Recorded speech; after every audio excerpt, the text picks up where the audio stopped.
it. The mobility comes from just like basically stretching now that I've got no pain, or now that hopefully I will have no pain. Yeah. Do you know what's supposed to be really good for shoulders and back generally? Pull-up bar and just hang off it. Yeah. Like no pull-ups, just hang off the thing, stretch your back, stretch your muscles. If you want to give it a few reps, why not? But I think it's a good idea, isn't it? We should probably, given the fact we are like shaving monkeys anyway, that's our evolutionary route. You know what I'm saying? We should go back to like swinging through the branches or something similar. It's probably going to be good for us, I reckon. Yeah. Anyway, listen. Welcome everybody back to Brainfood Bake Fresh. It's episode 3, despite the fact it should be episode 20 already by now.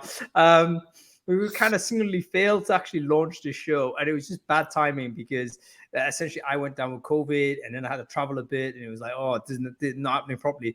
But we should be doing this every Monday at 12:30 now, where we're going to review the newsletter from last week, because we wanted to create some space to talk about the topics here without feeling that we were crushed in terms of time. So I hope you're going to enjoy this show. If you're interested in contributing to it, feel free to comment in the chat stream or in LinkedIn or wherever you're at, and actually ask questions like the guy Sean Wilkes has done at the bottom. I think this might be a good way of doing it, where I solicit people to ask questions in advance of the show.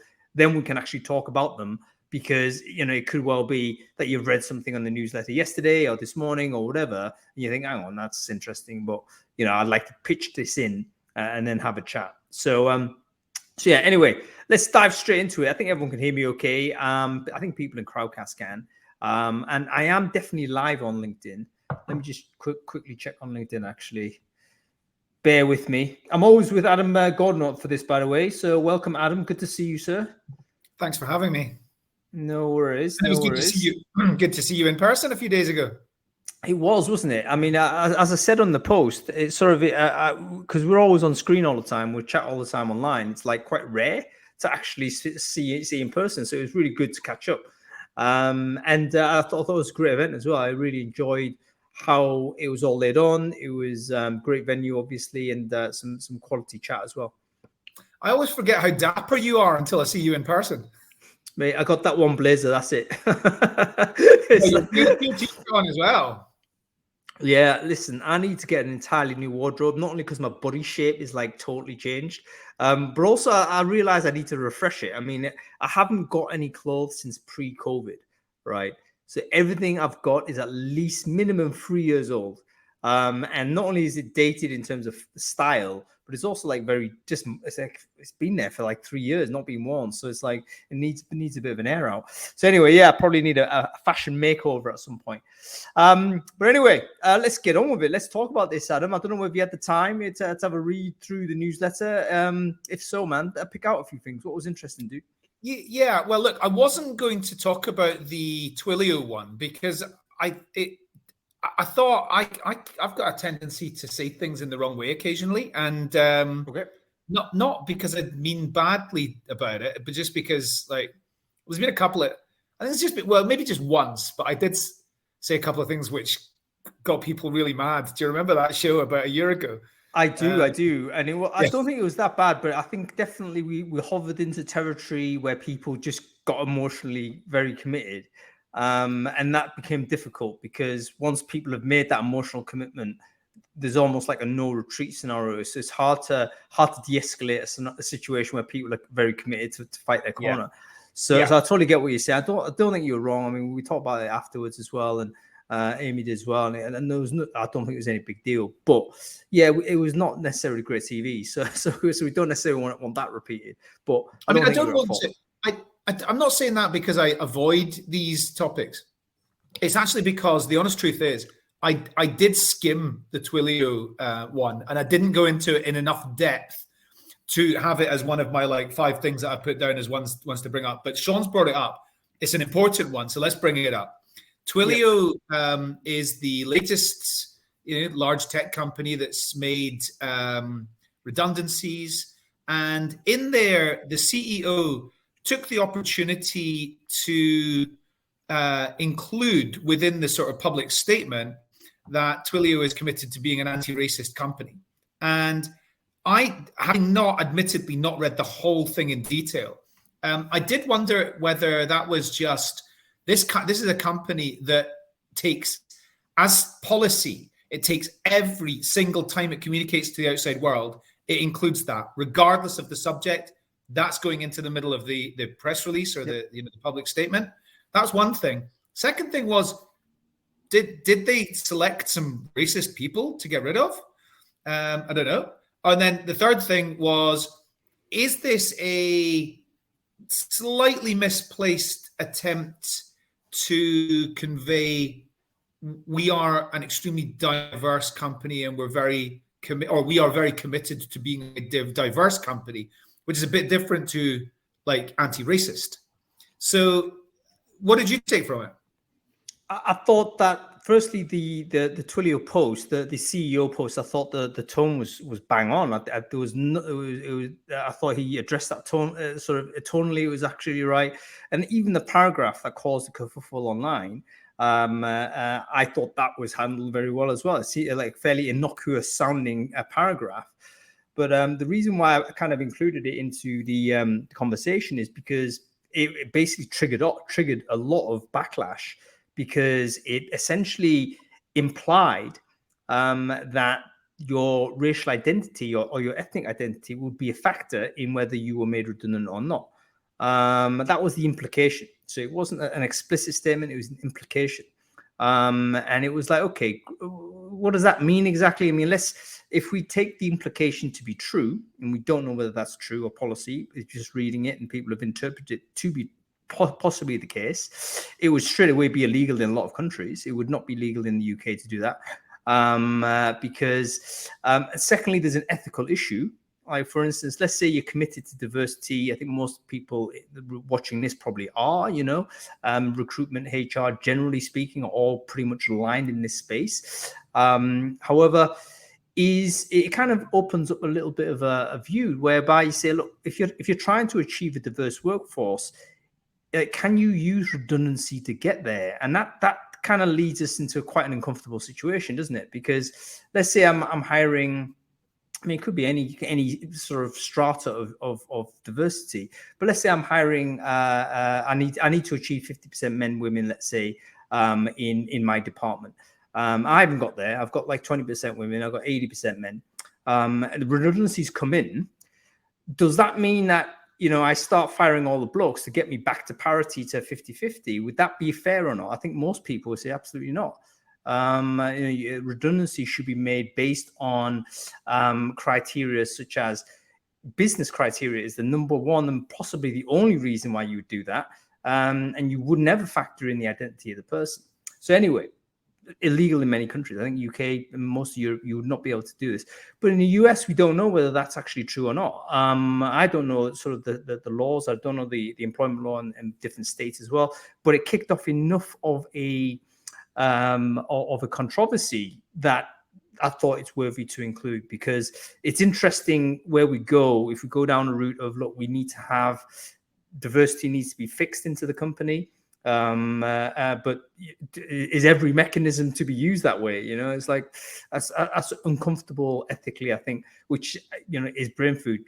And many times that stuff goes into brain food. It's not a case where anybody's made, or I certainly have not made a conclusion on it. But it's like we should talk about that, because what happens if you're on the back end of that, or can you get away with it even in the US? I wonder whether that's a litigation issue. If people can make the claim, I wasn't fired because poor performance, whatever, I would purely fight because my gender, my race, my sexual identity, or whatever it might be, then I think that's a legit case to make, isn't it? So yeah, very, very interesting. There wasn't anything to you, though. There wasn't anything which specifically kind of acknowledged why that comment was included in this statement. I think you're probably right, in the sense that it might well be just the default sort of positioning that they've put in, because they're so committed to it, and credit to Twilio on this, that they want to make sure any communication is underlined and emphasized. That's the positioning. But yeah, I mean, there wasn't any further.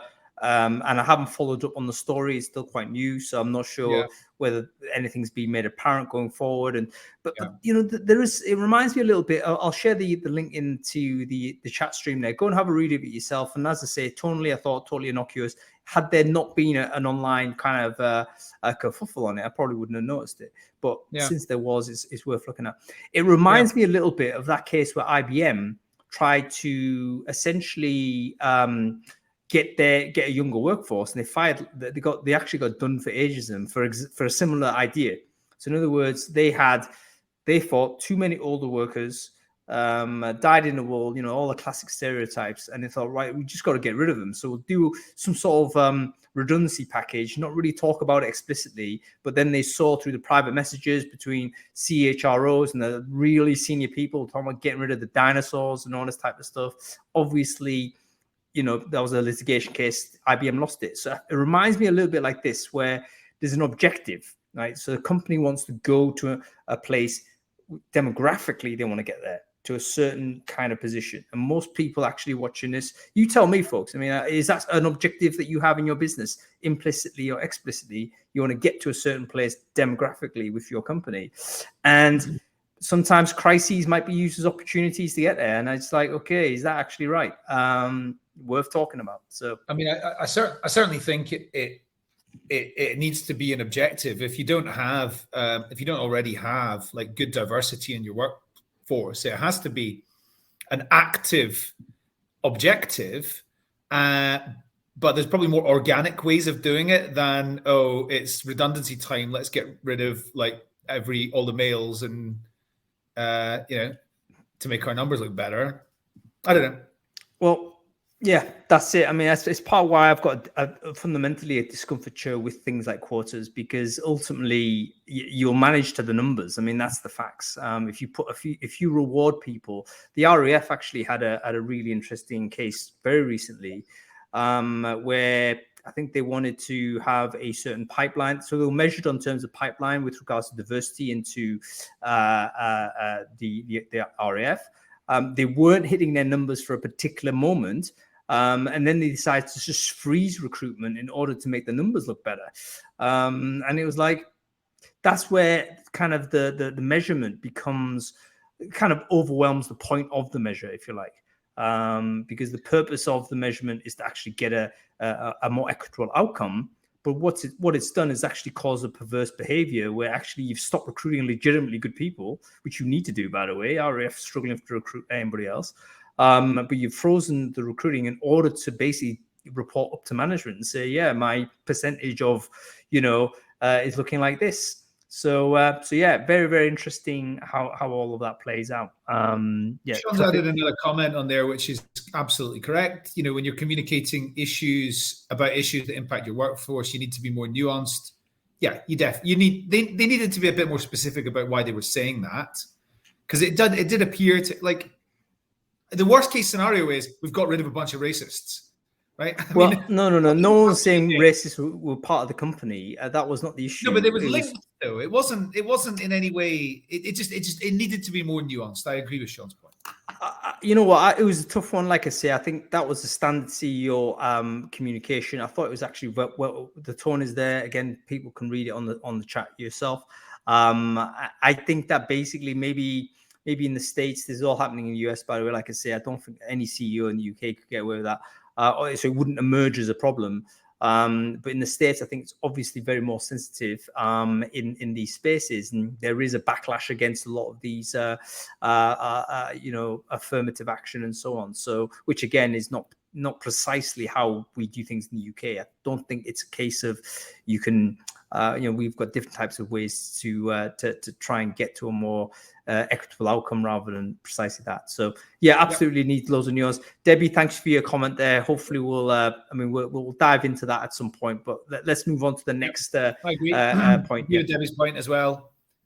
Okay, so Ravi Gupta's blog. So Ravi Gupta is a venture capital guy at Sequoia. I think previously he was a chief something with Instacart, which was sold to Walmart, was it? I think he was chief operating officer there. And he, the TLDR on this, I think, is hire for quality, not for quantity. So it was a message to startup companies, and the message was, you're getting yourself into more problems than you should by hiring too many people too fast. The tactical bit, which I really liked, was go and take a look at who in your business would you want to clone over and over and over again, and clone them. Find more and more of exactly the same types of people. And presumably this does not mean from a personal characteristics perspective, but in terms of capabilities. And I mean, if I think about my organization, I know there's people that have worked with me over the years who I think, I would want more and more of exactly that type of individual. So, pull out all the stops, focus intensively on cloning those individuals and hiring more and more of them. It's not really a term I'm very comfortable with saying, but I think everybody knows that I mean, like, performance-wise is what we're talking about. This is where the criticism is, though. I think the criticism of that approach, which I do have, I would share that criticism, is that you end up cloning people that you like most. And then actually you'll find out their identity. I actually worked for a company that did this, where very early on it was clear that the best performers in the company were from this type of milieu, like very highly educated school. They were from Imperial, they were from those types of places. And CEO basically made a flat rule to say, look, nothing but the top 5 universities who can get in here. Which is not unusual, by the way, implicitly or explicitly. This is how a lot of recruitment does work. But that was based on a similar modus operandi that this guy has suggested. So I do share that criticism. What I like about the post, though, 2 things I like about this post. Firstly, I always love recruitment content that's written by a non-specialist recruiter, because they are sometimes able to wander into these spaces that a professional recruiter wouldn't. All right. They wouldn't say things like this because, we've been trained not to. He is prepared to just say, right, this is how it is, because he's not been trained. Therefore, it's pretty unfiltered. So I like that. The second thing that is interesting is that he criticized overhiring, which I think was absolutely the case. Again, anybody who's ever worked for a hyper scale up, all of these companies now making redundancies, etc. If you've ever hired people and actually not known what value they were adding to a company, then you're just instructed to hire 50 more of those. That kind of scenario. This is what this guy's explicitly criticizing, because he's saying, actually, the more people you add, the more complicated it is, because the communication overhead gets increased, and the management overhead gets increased. Suddenly, you need to provision for these people. You need to give support to them. You need to give career development. All this type of stuff goes into having made the commitment to hire them. They're not really, if you don't have a map into what these people are meant to be doing, it doesn't work out. So I really like that coming from a VC, even though working for a VC, you can also understand that oftentimes it's VCs that drive that artificial hiring. A lot of company valuations are actually based on the numbers of people that are in the company when on sale. From the VC's perspective, your company's a bet. From the CEO's perspective or the founder's perspective, that company's not a bet. But from the VC's perspective, it's a bet. They need 1 in 15 to really succeed and drive, the return, 2 times return on the value of their fund. They need the other 14. If they break even or fail, it doesn't really matter. So, they kind of want you to, they typically want you to build as fast as possible. So it's unusual to read that from a VC. That's right. Which another reason why I really liked it. So I liked 2 parts of it, and I disliked his sort of let's clone people thing, because I think that leads you down to an equity issue or a diversity issue for sure. Anyway, let's have another one, mate. Okay. Right. More US employers are trapping workers in indentured servitude, which is a fancy way of saying companies are telling you need to pay back your training costs if you leave within a certain time. Yep. This is not new. Not new and not exclusive to US either. I mean, I've been in companies that have done that. So have I. So have I. I know people who have gone and done MBAs and all sorts of other things, and they had needed to stay with the organization for a period of time or pay it back. In fact, I'm pretty sure accountancy firms and maybe even law firms, I'm pretty sure they do that with their trainees as part of their contracts. Actually, or it certainly used to be. That's a good point. Lawyers, anybody in a professional field, I'd really be interested to know, is that actually the case? Because I think there's some legitimacy behind doing it for certain, let's say, chartered professions, for instance. If a company has actually sponsored you and supported you into this, and it's an official thing, then I can kind of understand you've got a commitment to the company. You can't just bounce having acquired the qualification. But then where does that line stop, though? I mean, certainly in accountancy firms, I don't know if this is the case anymore, but certainly you used to have to pay back the fees for your professional qualifications if you failed your exams as well. I did not know that. Absolutely. I spent first 3 years of my career was spent placing newly qualified chartered accountants from accountancy firms into industry. And, some of them got to the end of that 3 years and they'd failed their exams and they needed to go and get a job as a part qualified management accountant in somewhere. And they had to get as much money as possible because they needed to pay back the ICAS fees or their ICAEW fees. How much are the fees? I don't know. But I do know the one thing about this article, however, which it seemed to be much more about like retail jobs and hospitality jobs and stuff like that. I've only really heard of this for, white collar professionals, people that knowledge economy people sitting behind a desk, those types of individuals. And this article appeared to be talking about, people on much lower salaries. Yeah, I mean, the thing is, what is the difference, right? I mean, ethically, what is the difference on this? Because let's say I'm doing a restaurant. I've hired a bunch of people. I've trained them. They leave immediately. Like, is it right that I ask them to refund the training cost of that, or maybe even the opportunity cost? I could have hired somebody else. That seems to be what the employers are doing in this case. And I would say most people would be outraged at that. However, what is the difference then to a white collar sort of scenario, as you mentioned, these professional jobs or whatever? What's the difference? I mean, other than the fact it's, a class issue.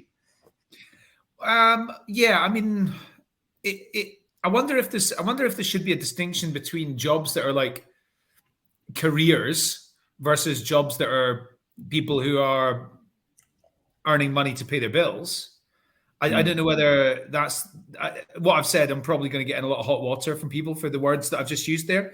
The other way maybe is to do with the actual salaries and things. Like Rich has just made a very good point about, like, we can't be asking people to pay back if it takes them below the minimum wage, pay back, and then it takes them into poverty because that's exactly what's happening in that article. I mean, so I think he's right. Yeah, Rich is probably commenting from the UK, but in this article.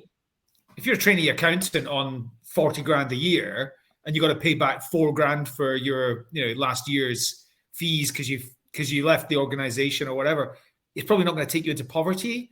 Whereas for somebody who's on 16 grand a year, paying back their $2,000 for their health and, hygiene and safety, course, it is.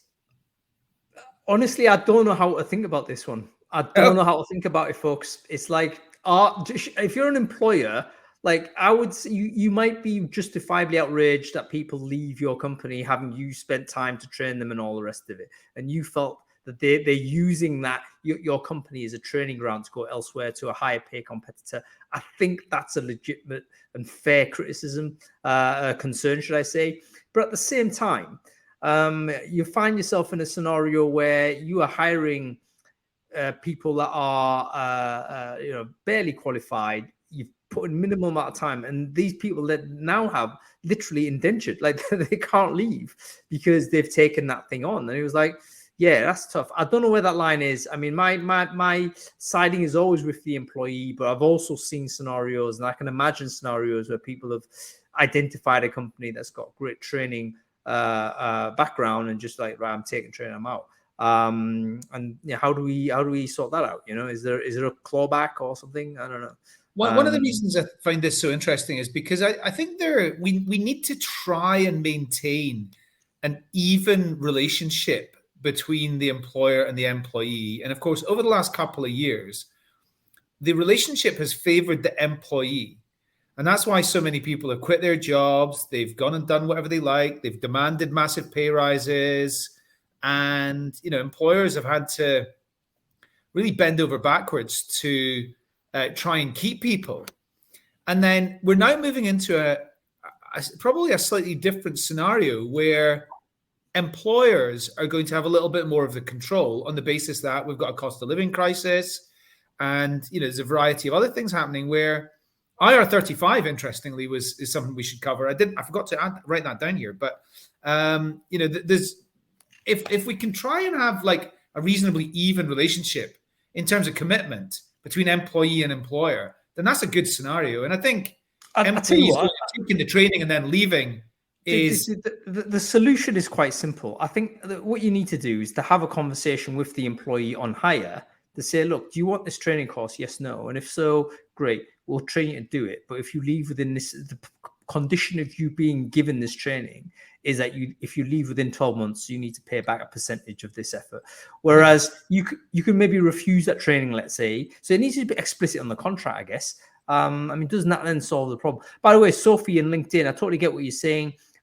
Those jobs are a career, earning money before you become career. And it's like recruitment. It was in recruitment where I actually encountered this. In fact, I think it was me. I think I was the employee. Like when I left or something. I think there was my first job I resigned from. I believe again, memory doesn't serve. Obviously, I got brain damage from playing too much rugby as a kid, but memory doesn't serve.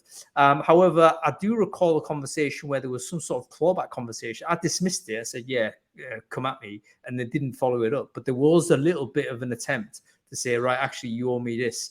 It's like, what? See you later. So, yeah. Sean's described this as the return of the golden handcuff. I'm not sure I'd describe it as that. I think the golden handcuff's a carrot rather than a stick, and I feel like this is a stick. But this is a significant stick because it's a clawback. It's a clawback out of your pocket. And if you can't afford it, then you're stuck. And then the main thing is if you're literally stuck to an employer at penalty of this, then obviously you are massively vulnerable to abuse in that scenario, and that is indentured labor, and that's absolutely no good. So that's a really interesting article worth looking at. And again, where is the line? You tell me.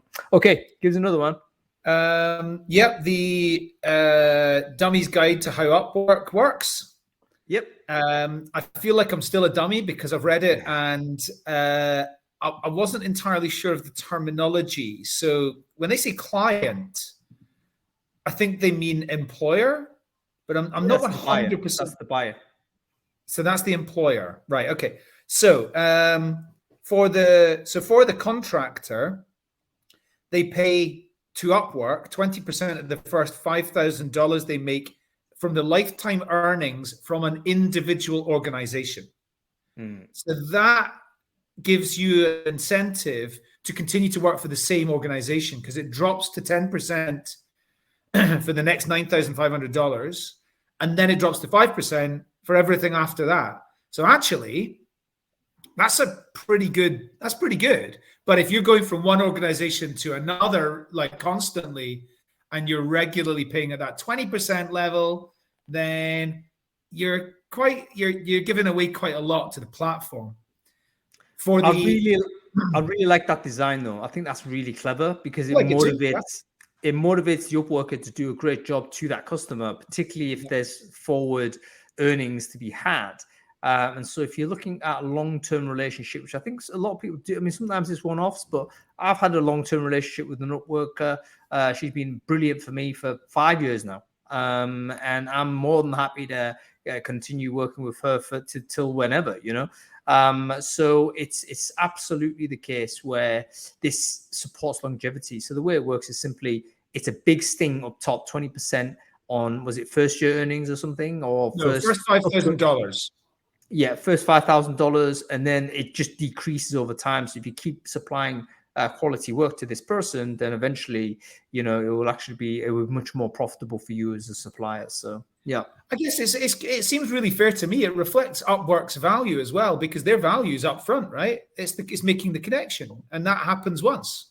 So UpWork's been great for me as a buyer of services, and I think for a supplier, it's also a great option. I mean, right now it started off very much as like basic administrative type work, but you start seeing like high-end consultants in there now. And you start seeing, I'm very surprised not to see any kind of recruiting or HR type activity there, because you can imagine someone who'd be in a HRD or something, being able to say, hey, listen, I can give you strategic support or whatever at this number. Why not? I mean, UpWork definitely want to move up that value chain. So yeah, I think it's a great platform, and I'm pleased it's around. It's really helped identify skills, and I think it's also helped disperse a bit of wealth as well from first world to less well-off countries. I think that's it's good that money's gone over there. Good. One more from Sean. He's asked in here. This is really a question for you. I'll ask you the question. So, being a content creator is super hard and following a very aggressive power law distribution. Few ever make a living doing it. Question for you specifically: do you ever regret taking this path, and knowing how hard it's been to make a living from it, would you have done anything different? That's actually a really personal question, Sean, but I thank you for it, and I welcome the personal questions. So I don't have a problem using this as an ask me anything type of thing. The reality of it is, the answer is no. I really do have no regrets going down this path. It's been a huge joy. I think you know that by the amount of work I do and the consistency and volume of it. I don't think you could do that unless you're totally up for it. And that's the case. I'm totally up for it. But I think the reason why that's the case, two reasons. Number one, it is because I never intended for this to be the path, right? So you're talking about, did I choose the path? Never did. It was literally a sideline. I was just going to do it, see what happens. So very low risk, low kind of commitment, to be fair, in terms of, finances and all the rest of it. It just so happened to work. And then obviously revenue started coming in, sponsors started supporting it and so on. And yeah, I can't complain. It's a very, very acceptable way to earn a living. So yeah, I appreciate that. It's not, I think if I was to do it again, I probably would not have the ambition, because I know the percentage chances are quite low. But I never had the ambition. It was just simply occurred. So, I have no regrets on that for sure. But the second part of the question is, would you have done anything different? I mean, you are every single week you're sharing. How are you changing things about it? And, and you are like documenting every change you're making. So what Brainfood is now is nothing like what it was when you started. No. There's so many different aspects of it, and things are completely different. But I guess when you go and build, if I was to go and try and build a car in my garage, it's not going to be very good. But years and years of tuning all the different bits, it's going to be pretty powerful. Yeah, absolutely. And I take that final point as well, Sean. Would I do anything different? The answer is no, even though I could have obviously optimized lots of things through the process, right? No question, I could have optimized a lot more than I did. But because everything has been emergent anyway, I failed to see whether there would ever be like a strategic decision to do this or that. It's literally just me fumbling my way through. You couldn't have done it different. You had to learn. You weren't copying anybody else. I mean, you were probably learning from lots of others, but you weren't copying anything specifically. So you couldn't have done it differently. No, exactly. It was never by design, and it was, yeah, quite right, Sean. It was iterating, and it was also just like feeling where the audience was telling you, right? So there's a Chinese saying to say, look, you cross the river by feeling for the stones underneath your feet. So in other words, if you're standing on one side of the bank, you don't just map it out, because you just literally have no clue what's underneath the water. There's no point. What you do is take step by step and feel for it with your feet, and then go through. So I take that mentality with Brainfood. It probably could have got there faster, right? I probably could have built a bridge, whatever. But hey, It is what it is. I'm happy where it is now, you know. Cool. Right. Anything else? Oh, the ever hilarious Trump fan. Yes. So he got a bot to read 100 million LinkedIn profiles, and using that, it created a pilot for a TV script. And the lead character was humbled and honored, presumably because it found so many. I'm humbled. I'm honored. I'm humbled and honored. The lead character's name is humbled and honored. The guy's a genius. I mean, Trung Fan, I mean, I forget what he is, but he's an ex-product guy, I think, but he writes now, and he's very, very funny as a writer. He's the guy, by the way, that wrote Why is LinkedIn So Cringe? So you might have read that 6 to 12 months or so ago, where he just looked at LinkedIn and just totally roasted the people who are, you know, as everyone knows, you know, the sort of the faux stories, the broetry that people write, and you know, the ridiculous lessons of life. It's like you wander across. Yeah, I saw a little blue tip that landed on the branch there, and then suddenly it weaves a story about why that's relevant to hiring software engineers or something. You know, criticizing that. But anyway, he did this experiment. He actually referenced that previous research. What he called it was "Why is LinkedIn so cringe?" He said he used a lot of the research gained from that into the TV pilot script.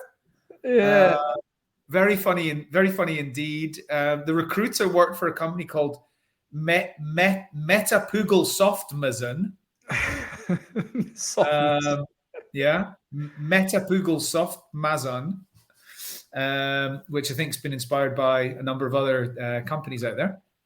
And you know what's interesting on this, though? I think he's rightly criticizing a lot of the crappy content out there. But there's also a kind of not a movement, but there's also a way that people try and get views by copying and pasting popular posts. So yeah.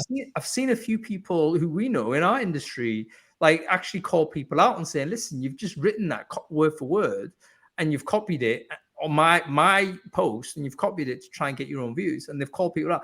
So what happens, I think, that's helped feed this machine that Trung Fan's put together, is that basically there's a lot of copy pasta in there.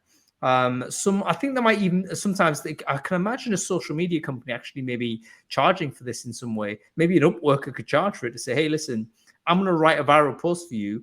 It's going to cost you $20 to do this, and then just template that out and change the names around a bit, and then boom, people use it, and then off it goes. Lo and behold, it works. And then obviously it becomes the dominant thing that people see on their newsfeed. You know, this multiple people posting the same thing. So yeah, it's very interesting to see how people exploit the system for those precious views. You know. Yeah, absolutely. Yep. So anything else, or is that it? That's us. That's it. All right, cool. Well, listen, I hope you've enjoyed having a quick talk through Brainfood Break Fresh. Oh, we should talk very briefly before we go, because obviously today's news, and we'll probably talk about this next week actually, has been the pound absolutely getting crushed. I don't know whether you've seen it. It's completely collapsed, 35-year low against the dollar, essentially a reaction against the mini budget, which is like anything but mini. It was like the biggest bomb dropped ever economically, I think, from any chancellor. But anyway, what this means is it's got to mean like aggressive interest rate hikes again by the Bank of England to try and shore up the pound. Because if the pound drops to compared to the dollar, it means imports become super, super expensive here. And the UK imports a lot of crap. We're not like, what Andrea Leadsom thinks or John Redwood thinks, that we make everything ourselves, or the UK economy is just jam and biscuits or whatever. Do you remember Leadsom was talking about selling effing jam to North Korea or something back in the day, pre-Brexit days? It was like ludicrous then. But now it's come to roost, because if input costs, forget about energy costs, no, that's input costs. But now the pound is devalued according to the dollar, and lots of things are priced in dollars. By the way, this is the US dollar a sort of dominance.